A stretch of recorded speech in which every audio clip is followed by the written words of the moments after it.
2019년 11월 18일 새벽 4시 30분. K는 일찍 눈이 떠졌어요. 그리고 눈 뜨자마자 프린터에 있는 스캐너 기능이 어떻게 쓰는지가 궁금한 거야. 그냥 눈을 딱 떴는데 뿅 하고 그 생각이 났대. K 집에 오빠 찰스 소유였던 프린터가 하나 있었거든요. 그래서 컴퓨터방 가서 프린터를 살펴보다가 이 어떤 힘이 자신을 컴퓨터로 이끌었대요. 그리고 바탕화면에 지메일이 눈에 띄는 거야. 오빠가 예전에 알려줬던 오빠 이메일 패스워드가 그래서 로그인을 해보는데 이게 맞아. 수많은 이메일 중 2019년 10월 2일 아마존 주문 확인 이메일을 발견해요. 오빠는 7월에 죽었는데. 그래서 혹시나 하고 아마존도 이 지메일 이용해서 로그인해 봅니다. 10월 2일 결혼 반지, 해변 웨딩 드레스, 수영복, 남성용 흰색 린넨 셔츠와 팬츠, 배송지는 렉스버그, 아이다호. 참고로 이때 체드 와이프는 살아있을 때예요. 10월 19일 날 죽었죠. K가 이때 JJ 찾는다고 사립탐정을 고용한 상태였거든요. 경찰도 안 도와주고 있었잖아. 바로 사립탐정한테 이 주소지를 줘요. 로리 여기 살고 있는 것 같으니까 당장 가서 확인해 보라고. 그리고 애리조나 경찰도 다시 찾아갑니다. 내가 이상하다 그랬지? 여기 주소 찾았으니까 당장 가서 내 손자 잘 있나 확인해 주세요. 2019년 11월 26일 렉스버그 경찰이 JJ에 대한 웰페어 체크하러 로리 집으로 갑니다. 그리고 집 앞에서 차에 짐 내리고 있는 알렉스와 체드를 딱 마주쳐요. 경찰이 알렉스에게 묻습니다. 로리 집에 있어요? JJ는 어디 있어요? 아, JJ는 루이지애나에 있는 친할머니 케인의 집에서 잘 지내고 있어요. 아니야. 그 K가 우리한테 웰페어 체크 요청해서 우리가 여기 온 거야. 당신 동생 어디 있어요? 몰라요. 핸드폰 번호 뭐예요? 몰라요. 지 여동생 번호를 모른대. 그래서 체드한테 물어봅니다. 로리 알죠? 아, 전 거의 몰라요. 몇 번 마주친 적밖에 없어요. 번호도 몰라요. 하다가 결국 로리의 번호를 알려줍니다. 경찰이 막 영장 받으러 가고 하니까 상황이 심각하잖아. 결국 로리가 전화를 받아요. 그리고 문을 열어줍니다. 집에서 다 지켜보고 있었어. 언제부터 여기서 살았어요? 9월에 여기로 이사 왔어요. 딸이 BYUI 다니게 돼가지고 딸도 여기서 같이 사나요? JJ는 어디 있나요? JJ는 애리조나에 있는 제 친구 멜라니 깁이랑 지내고 있는데 오늘 아마 영화관에 프로즌 2 보러 간다던 것 같던데? 아니 웰페어 체크한 그 사람 제 시누이거든요? 엑스 시누이? JJ는 입양한 내 아들인데 나한테 JJ 뺏으려고 이렇게 괴롭히는 거예요. 지금 상황이 꼭 내가 무슨 계모의 용의자 같아 보이겠지만 전 좋은 사람이에요. 애들도 잘 키우고 진짜 열심히 살고 있다고요. 근데 다들 나한테 왜 이러는지 모르겠어요. 뭐 오케이? 경찰이 멜라니 깁한테 전화를 해보는데 안 받는 거야. 그래서 애리조나 경찰에 연락을 합니다. 이 멜라니 깁 집에 좀 찾아가 보라고. 그 사이 로리는 멜라니한테 JJ랑 같이 있다고 거짓말 좀 해달라고 그냥 영화관 가서 아무 애들 사진이나 좀 찍어서 경찰에 보여주라고 시킵니다. 멜라니 기분 집에 찾아온 경찰한테 자기가 JJ 데리고 있었던 거 맞다. 근데 지금은 아이다호로 돌아가는 중이라고 거짓말을 해줘요. 렉스버그 경찰은 뭔가 좀 싸해. 로리 집에 애들이 사는 흔적 자체가 아예 없었거든요. 그래서 타일리가 다닌다는 BYUI 대학에 가봐요. 타일리라는 이름을 가진 학생이 그 학교에 등록했다는 기록은 그 어디에도 없었어요. 경찰은 그 다음날 바로 영장 들고 로리의 집으로 향합니다. 집은 이미 텅텅 비어 있었어요. 로리도, 체드도, 알렉스도, 그리고 아이들도 아무도 없었어요. 차고에서는 위장복, 다량의 탄약, 소총, 권총, 밧줄과 덕테이프, 그리고 여러 개의 소음기가 발견됩니다. 경찰은 조카 멜라니와 알렉스의 집도 수색하는데 거기서 한 스토리지 유닛 임대 계약서를 찾아요. 그리고 경찰은 본격적으로 이 두 아이들을 찾기 시작합니다. 먼저 최대의 5 아이들을 인터뷰해요. 얘네는 로리랑 같이 살고 막 그랬으니까. 너네 스텝시스터랑 스텝브라더 어딨니? 제가 스텝시스터랑 스텝브라더이 있어요? 전 그런 얘기를 들어본 적이 없는데요. 새엄마한테 애가 있었어요? 그리고 사람들이 로리 전 남편이 심장마비로 죽은 줄 알고 있는 거예요. 아니 뭐 내 친오빠가 총 쏴서 죽였다고 말하긴 좀 그럴 수 있지. 아니 근데 한번 들어봐봐요. 로리가 전 남편 찰스가 죽은 이후로 찰스성 펠로우 대신에 찰스 전에 남편, 3번째 남편 그 타일리 아빠 조셉 라이언, 조셉 라이언의 라이언을 성으로 써요. 이미 라이언은 죽었는데 2018년에 죽었잖아, 심장마비로. 왜 굳이 라이언이라고 했을까? 어쨌든 그래서 이 렉스버그 사람들은 로리를 로리 라이언으로 알고 있었어요. 전 남편은 심장마비로 죽고 얼마 전에 딸을 잃어서 자식이 없는 9월 8일 로리, 타일리, 제이제이 그리고 알렉스는 옐로스톤 국립공원으로 여행을 떠납니다. 그리고 그날 찍힌 이 사진이 타일리가 살아있는 마지막 모습이었어요. 이날 이후로 그 누구도 살아있는 타일리를 본 사람이 없었어요. 그리고 9월 22일 집 거실 소파에 앉아있는 제이제이. 이날 이후로 그 누구도 제이제이가 살아있는 걸 본 사람이 없었어요. 이날 멜라니 깁과 그녀의 남자친구가 로리 집에 놀러 왔는데 그날 밤 알렉스가 JJ를 위층으로 데려가는 것을 봤고 그 뒤로 JJ를 다시 보지 못했다고 얘기합니다. 그리고 이 커플이 JJ의 마지막 목격자가 됩니다. 그리고 이날 로리가 멜라니한테 이런 얘기를 해요. JJ가 요즘 I love Satan. 나는 사탄을 사랑한다. 자꾸 이런 개소리를 하는데 너무 키우기가 힘들다. 체드는 JJ한테 evil spirit, 악한 영이 들어간 것 같다고 하더라. 그래서 곧 K에게 JJ를 맡길 거라고. 그리고 타일리는 룸메이트들과 BYU 아이다호에 있다고. 또 체드가 자기 와이프 얘기도 했는데 태미는 좋은 아내지만 그녀의 시간은 끝나가고 있다. Her time was coming up. 그리고 태미가 50살이 되기 전에 죽는 꿈을 꿨다고 멜라니 커플한테 이야기했다고 해요. 아니 이런 이상한 얘기를 왜 자꾸 하는 JJ의 공식적인 기록은 9월 3일 렉스버그 한 초등학교에 JJ를 등록했고 9월 20일 마지막 등교 이후로 JJ가 학교에 가지 않았다는 것. 이제 JJ가 루이지애나에 있는 할머니네로 가게 돼서 학교를 그만 다닐 거라고. 학교는 그럼 우리가 기록 루이지애나로 보내드릴게요 했더니 사실은 홈스쿨링 할 거라고. 신경 쓰지 않아도 된다고. 그리고 아무도 JJ를 보지 못했어요. Is JJ safe? He is safe and happy. If you knew, that puts you in a danger. 12월 6일 멜라니 깁이 렉스버그 경찰서에 연락을 합니다. 사실은 로리와 체드가 자신에게 JJ에 대해 거짓말 시켰다면서 통화 녹음본을 제출합니다. JJ뿐만 아니라 타일리 역시 실종 상태라는 것을 알게 된 경찰은 이제 한 달 전에 갑자기 죽은 체드의 와이프 태미의 죽음도 의심스러운 거야. 그래서 비밀리에 12월 11일 새벽 6시 해도 안 뜬 깜깜한 시간에 유타주에 있는 태미의 무덤을 발굴합니다. 유타주 검시관은 태미 두 팔 위쪽에 사망 전후에 생긴 멍이 있는데 누가 위에서 누른 거죠? 이는 누군가에게 제압, 억제당한 흔적과 일치하기 때문에 태미는 질식으로 살해당했다고 밝힙니다. 태미의 부검 다음 날 알렉스가 죽어요. 애리조나 자기 집 화장실에 쓰러진 채로 발견돼서 급히 병원으로 이송했지만 병원에서 사망 선고를 받습니다. 부검 결과 폐색전증으로 인한 자연사로 결론이 납니다. 그리고 알렉스의 와이프가 나타나요. 로리 친구 줄레마 기억나시죠? 둘이 렉스버그에서 도망친 다음 날인 11월 29일 라스베가스에서 결혼을 했대요. 그러니까 결혼하고 2주 만에 남편이 죽었어. 갑자기. 태미 부검 다음 날. 이게 무슨 일이야?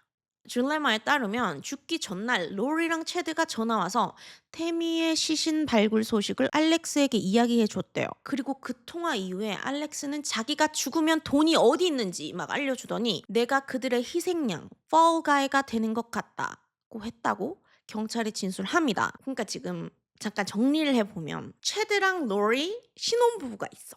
7월에 로리의 전 남편이 로리의 친오빠가 쏜 총에 맞아서 죽었어. 그리고 9월에 로리 가족이 렉스버그로 이사를 오는데 그때부터 로리의 애들이 안 보여. 실종 상태야. 10월에는 체드의 부인이 죽었어. 자연사인 줄 알았는데 질식사야. 근데 질식사라는 게 밝혀지자마자 바로 다음 날 로리의 오빠 알렉스가 죽었어. 근데 자연사야. 이 신혼부부 주위의 사람들이 이렇게 죽어나가는데 미성년자 애들이 실종 상태인 거잖아요 지금. 12월 20일 렉스버그 경찰은 아이들이 공식적으로 실종 상태라고 발표하고 시민들에게 수사 협조를 요청합니다. 그리고 경찰은 로리와 체드를 persons of interest, 주요 관심 인물로 지목해요. 그리고 이 사건이 전국적으로 보도되기 시작하고 아니 이게 얼마나 자극적인 미친 스토리잖아. 사이비 종말론 부부, 컬트 부부, 언론이 난리가 났어요. 모두가 이 사건에 관심을 가지고 아이들을 찾기 위해 노력을 합니다. 경찰은 체드와 로리 이 둘만, 애들 없이 둘만 12월 1일 하와이로 간 것을 발견합니다. 그리고 2020년 1월 25일 카와이 경찰은 로리에게 5일 안에 JJ와 타일리를 아이다호 보건복지부 또는 렉스버그 경찰에 직접 데리고 나와서 인도하라는 법원 통지를 전달합니다. 바로 언론사들이 로리를 찾아가는데 로리는 한가롭게 리조트에서 휴양을 즐기고 있는 거야. 얘가 한 달에 6,000불씩 하는 리조트래요. 로리한테 애들 어딨냐? 괜찮은 거 맞냐? 생사 확인이라도 해줘라. 모든 사람들이 애들 괜찮기를 바라고 있다. 왜 대답을 안 해주냐? 애들이 살아있긴 하냐? 쉬운 질문이잖아요. 대답 좀 해주세요. 로리는 아무 대답 없이 한 달간이나 뻔뻔하게 휴양을 즐깁니다. Where are your kids? No comment? Chad? Can you tell us what happened to Tammy? There's people around the country praying for your children. Why don't you give us answers? That's great. Are your children still alive? That's a simple question.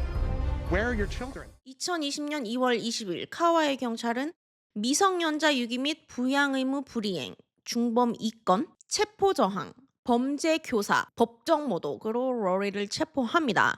법원에서 5일 안에 애들 제출하라고 했는데 안 했잖아. 그리고 보석금 500만 달러. 70억. 그리고 경찰들이 알렉스 집에서 스토리지 임대 계약서 찾아냈다고 했잖아요. 세큐리티 카메라 보니까 로리와 알렉스가 10월에만 9번 이 스토리지에 들락날락거리면서 물건을 채우고 있었어요. 10월에 애들 물건을 여기로 옮겼다는 게 무슨 뜻이겠어요? 2020년 6월 9일 아침 7시 렉스버그 경찰은 체드 집에 수색영장 들고 도착합니다. 1960년대에 지어진 4acre 거의 5,000평 규모의 끝이 안 보이는 넓은 부지, 집과 멀리 떨어지지 않은 화덕 근처 반려동물 묘지, 녹아내린 양동이 아래에서 타일리가, 그리고 멀리 떨어지지 않은 연못 근처에서 JJ의 유해가 발견됩니다. 마지막 사진과 똑같은 빨간 잠옷을 입고 있는 JJ는 온몸이 덕테이프로 묶인 채 쓰레기 봉지에 담겨 있었고 부검 결과 사인은 질식, 타일리의 시신은 불에 타서 아주 심하게 훼손된 상태여서 구체적으로 사인을 특정할 수는 없었다고 합니다. 경찰은 핸드폰 GPS를 통해서 타일리가 옐로우스톤 국립공원에서 마지막으로 목격된 다음날 새벽 2시 40분부터 3시 30분 사이 알렉스가 로리의 집에 들렀고 이후 2시간 동안 체드의 집 뒷마당에 머물렀다는 것을 확인했고 JJ가 마지막으로 목격된 다음 날인 9월 23일에도 알렉스가 체드의 집에 있었다는 것을 확인합니다. 아이들의 유해가 발견되자마자 도망치려던 체드는 집에서 1마일 떨어진 곳에서 증거 은닉, 이동, 변조 혐의로 체포됩니다. 보석금은 100만 달러.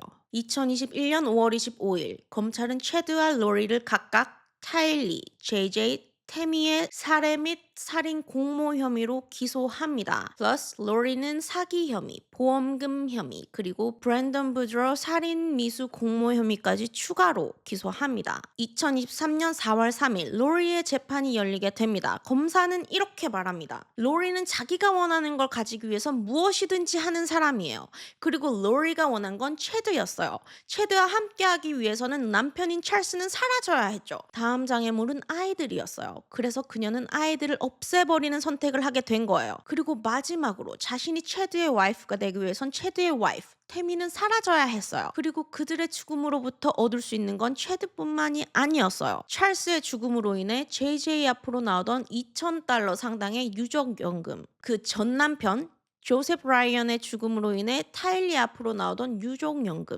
타일리의 체킹 어카운트에 있던 모든 돈은 자신의 첫째 아들 콜비에게 모두 입금했죠. 그리고 체드가 받은 태미의 생명보험금 43만 달러. 그들의 계획은 아주 치밀했어요. 태미가 죽기 한 달 전 태미의 사망보험금을 최대치로 올렸죠. 그들은 그 사망보험금으로 하와이에서 호화스러운 결혼식을 올리고 하와이의 신혼집을 알아보고 있었어요. 로리가 아이들이 실종된 사실을 신고했나요? 아이들은 잘 있다고, 걱정하지 말라고, 가족, 친구, 우리 모두를 속였죠. 그리고 JJ가 발견된 쓰레기 봉투에서 알렉스의 지문과 로리의 머리카락이 발견된 이유는 그녀가 그 현장에 있었기 때문이에요. 이 모든 죽음들은 로리로 인해 발생된 거예요. 로리의 변호사는 이렇게 말합니다. 이 모든 것을 다 지도한 사람은 체드예요. 체드가 리더였어요. 로리는 그를 따랐을 뿐이에요. 체드 만나기 전 로리는 아주 평범한, 아주 신실한 두 아이의 엄마였어요. 체드를 만난 후 모든 게 변한 거예요. 로리가 살인을 했다는 증거가 있나요? 검찰이 말하는 머리카락은 증거가 되지 못해요. 그들은 같은 집에 살았잖아요? 당연히 로리의 머리카락은 어디서든 발견될 수 있죠. 여러분, 우린 모두 알아요. 로리는 그 누구도 직접 죽이지 않았다는 걸. 유죄는 합리적 의심을 배제할 정도로 입증되어야 합니다. 그렇지 않다면 우린 법적으로 그녀에게 무죄를 선고해야 해요. 배심원단은 로리의 모든 혐의, 1급 살인 2건, 1급 살인 공모 3건, 그리고 중절도 1건에 대해 모두 유죄를 판결합니다. 2023년 7월 31일 형량 선고 직전 로리는 이렇게 말합니다. 내가 직접 예수님이랑 소통해서 아는데 차일리와 제이제 그리고 태미 모두 천국에서 행복하게 지내고 있다고 하더라. 너희 중 죄 없는 사람이 있다면 그 사람이 먼저 돌을 던져라. 예수님은 나를 아시고 나를 이해하십니다. 예수 그리스도는 이 사건에서 아무도 살해야 되지 않았다는 걸 알고 계세요. 사고사, 자살, 약물의 치명적인 부작용으로 인한 죽음이 발생했을 뿐이에요. 판사는 로리가 자녀들을 제거한 이유가 금전적 이득과 자신의 편의를 위한 것이었으며 왜곡된 종교신념으로 살인을 정당화했다면서 로리에게 가석방 없는 종신형 5개와 10만 달러 이상의 벌금과 페널티를 선고합니다. 종신형 중 3개는 연속으로 2개는 동시에 집행된다고 해요. 이제 애리조나로 넘어가서 2025년 3월 31일 찰스 펠로에 대한 살인 공모 재판이 시작되는데 로리가 변호사 없이 자기가 직접 자신을 변호하겠다고 난 실제 재판 경험도 있고 수감된 이후로 쭉 판례를 공부했다. 아니 뭐 이미 종신형 5개 받아서 평생 교도소에서 살아야 되긴 하지만 굳이 직접 변호... 로리는 이렇게 말합니다. 여러분, 여러분의 역할은 국가로부터 저를 보호하는 거예요. 내 오빠 알렉스가 정당방위로 찰스를 쏜 거예요. 그때 막 타일리도 야구 배트 들고 나와서 나 지켜줄라 그랬잖아. 그리고 알렉스가 총 쏠 때 난 밖으로 도망 나와서 애들이랑 차 타고 있었다니까. 애들 아빠랑 애들 삼촌이랑 죽이니 사니 총질하고 있는데 학교는 가야지. 그리고 내가 총 쐈냐고. 총 쏜 알렉스가 자기는 정당방위라 그랬다니까. 살아있을 때. 그리고 제가 정당방위를 입증할 증거를 제시하겠습니다. The evidence will show라는 표현을 70번 이상 사용했는데 증거 없죠? 결국에는 판사한테 무죄 판결 신청을 합니다. 이게 증거 불충분하니까 무죄 해달라 이런 건데 판사는 아니야. 바로 기각. 증거가 왜 없어? 너 찰스 죽으면 네가 100만 불짜리 생명보험금 받는 줄 알고 있었잖아. 찰스 죽자마자 4일 만에 전화해서 돈 내놓으라고 했잖아. 이거보다 더 확실한 동기가 어딨어? 그리고 찰스 몸에서 발견된 총알 2개 중 2번째는 찰스가 이미 바닥에 누운 상태에서 발사됐는데 이게 어떻게 정당방위야? 이미 총 맞고 쓰러져 있는 사람을 한 번 더 쐈는데. 그리고 한 형사가 증언대에 오릅니다. 2019년 7월 11일 오전 7시 31분 찰스의 핸드폰 GPS 데이터는 그가 로리의 집에 도착한 것으로 표시됩니다. 오전 7시 50분 찰스의 핸드폰과 로리의 핸드폰 2기기가 함께 집을 떠나는 것이 표시됩니다. 오전 7시 52분 알렉스가 로리에게 전화합니다. 오전 7시 54분 버거킹 드라이브트루 영상에 로리가 확인됩니다. 오전 8시 6분 알렉스가 로리에게 2번째 전화를 합니다. 오전 8시 19분 월그린스 마켓 같은데요. 영상에 로리가 확인됩니다. 오전 8시 38분 알렉스가 여동생의 남편을 총으로 쐈다고 911에 신고합니다. 오전 8시 42분 경찰이 현장에 도착합니다. 오전 8시 48분 로리가 타일리와 함께 집에 도착합니다. 이 핸드폰 GPS 데이터는 1. 총격이 911 신고 시각과 가깝게 일어난 게 아니거나 한참 전에 일어났거나 2. 로리가 총격 현장에 없었거나 만약 정말 찰스가 총에 맞을 때 로리가 그 현장에 있었으려면 총격은 알렉스가 911 신고하기 최소 45분 전에는 발생했어야 한다. 그럼 신고가 왜 45분이나 늦어졌을까? 45분 동안 뭐 했는데? 스테이징 했나? 2025년 4월 22일 배심원들은 찰스 살해 공모 혐의에 대해 유죄를 판결합니다. 그리고 일주일 뒤 5월 1일 로리가 이 배심원들 중에 한 명이 자기 살인 유죄 판결 받은 거 이미 알고 있었다면서 이거 불공평하잖아. 나에 대해 편견이 있었을 거 아니야. 하면서 재판 새로 해주세요 하는데 기각. 그리고 브랜던 부드로우 살인 미수 공모 재판도 열리는데 이 브랜던이 조카 멜라니가 이혼했다고 했잖아요. 멜라니 전 남편이 브랜던이에요. 이 둘이 이혼하고 멜라니는 렉스버그로 이사 갔는데 브랜던은 계속해서 애리조나에 살고 있었어요. 새로운 집으로 이사해서 2019년 10월 2일 브랜던이 운전해서 룰루랄라 집에 가고 있었는데 바로 뒤에 따라오던 집에서 총구가 창문 밖으로 나오는 걸 봤고 바로 이 미친놈이 날 향해서 총을 쏘는 거야. 창문은 막 산산조각 나고 총알이 머리 바로 옆에 스쳐 지나갔지만 다행히 맞진 않았어요. 브랜던은 바로 막 엑셀 미친 듯이 밟아서 도망을 칩니다. 경찰이 조사해 보니까 이 집이 찰스가 생전에 사용하던 집인 거야. 아이 잠깐만, 내가 이사 온 이 집 주소 아는 사람이 정말 몇 명 없는데 그중 한 명이 내 엑스-와이프 멜라니야. 멜라니는 로리 따라서 렉스버그로 이사 갔어. 저 집 주인, 아니 엑스 주인이 로리의 죽은 남편이야. 저 누가 그랬는지 알 것 같아요. 제 엑스-와이프 커준 중에 진짜 미친 여자 한 명 있거든요. 그 여자 때문에 우리 이혼한 거잖아. 사이비에 갑자기 빠져가지고. 그 여자예요. 그 미친 여자 오빠가 그 여자가 시키는 거 뭐든지 다 하고 돌아다니는데 분명히 그 미친 여자가 지 오빠한테 나 죽이라고 한 거다. 지 남편도 오빠가 총 쏴서 죽였잖아. 그래서 애리조나 경찰이 이때 렉스버그 경찰에 연락을 합니다. 이런 일이 있었는데 집 한번 찾아봐 줘라. 로리랑 알렉스랑 관련된 일인 것 같다. 그리고 이 집 뒤에 스페어 타이어 있잖아요. 그게 제거된 상태였단 말이에요. 아주 총 쏘기 편하게. 근데 이 타이어를 로리랑 알렉스랑 체드가 그 스토리지 있었죠? 애들 물건 갖다 놨던 그 스토리 거기 낑낑거리면서 들고 들어가는 게 아주 예쁘게 찍힌 영상이 2025년 6월 12일 배심원단은 30분 만에 브랜던 살해 미수 공모에 대해서 유죄 판결을 합니다. 2025년 7월 25일 찰스와 브랜던 두 사건에 대해서 판사는 이건 휴메니티에 대한 노골적인 무시다. 당신은 절대로 감옥에서 나와서는 안 된다. 2개의 종신형을 추가로 선고합니다. 또 각 사건마다 26만 7천 달러의 벌금 그리고 브랜던, 케이 등 찰스 가족들에 대한 평생 접근 금지 명령도 받아요. 종신형만 7개야. 근데 공범 체드는 사형 재판을 받아요. 아니 이 둘이 공범인데 왜 체드만 사형 재판을 받냐. 솔직히 내가 보기엔 로리가 더 나쁜 것 같은데. 처음에는 이 둘이 같이 사형 재판을 받는 거였는데 로리가 자꾸 난 정신적으로 문제가 좀 있다. 치료를 좀 받아야겠다. 이러면서 계속 재판이 미뤄지고 있었거든요. 그리고 찰스가 보니까 이 둘이 같이 재판 받으면 둘 다 노답인 거야. 쟤를 팔아서라도 내가 살아야 되는데 이 서로가 지금 이 시점에 같이 재판받아서 둘 다 무죄를 받을 확률은 아예 없잖아. 지금 죽은 사람이 몇 명인데.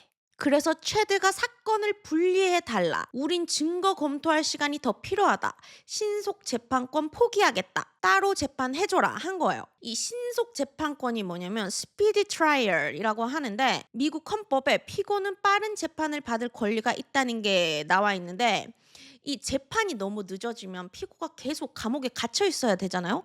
만약에 나 무죄인데 3년 재판 기다린다고 거기 갇혀 있었어. 그리고 무죄를 판결 받았어. 그럼 내 3년 누가 책임질 거야? 누가 이 억울한 내 3년 누가 보상해 줄 거야?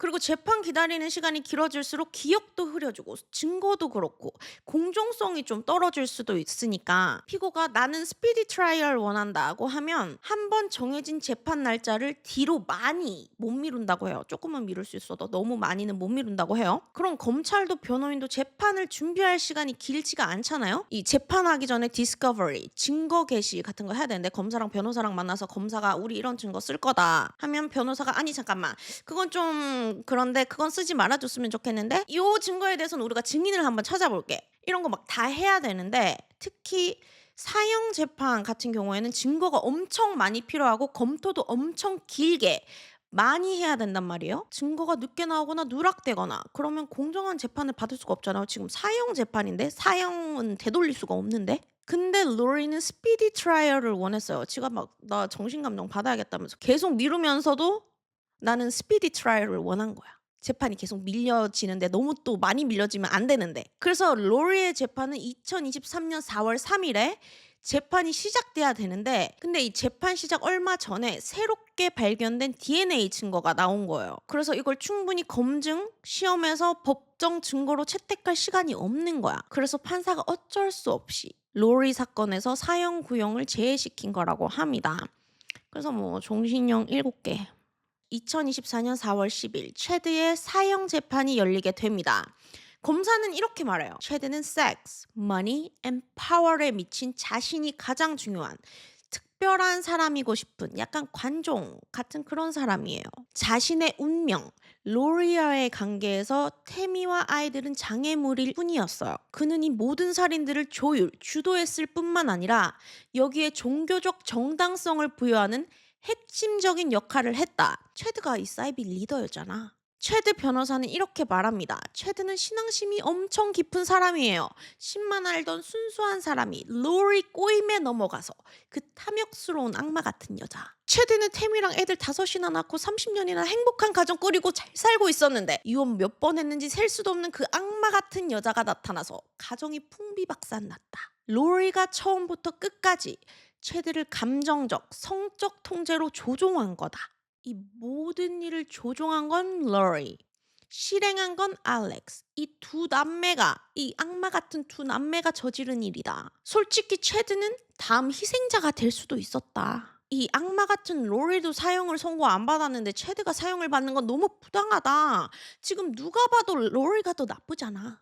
2024년 5월 30일 배심원단은 태미, 타일리, JJ에 대한 1급 살인 및 살인 공모 혐의와 아이들 사건과 관련된 중절도 1건, 태미 사건과 관련된 보험 사기 모두 유죄로 판결합니다. 체드는 선처 요청 같은 거 따로 하지 않았고 2024년 6월 1일 사형을 선고받습니다.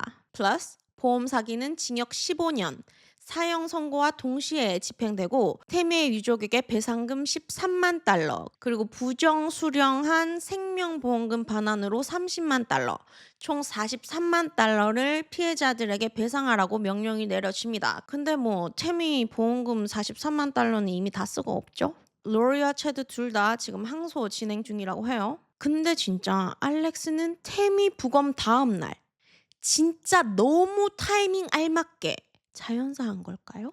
그 태미 부검하고 있다는 전화를 받자마자 바로?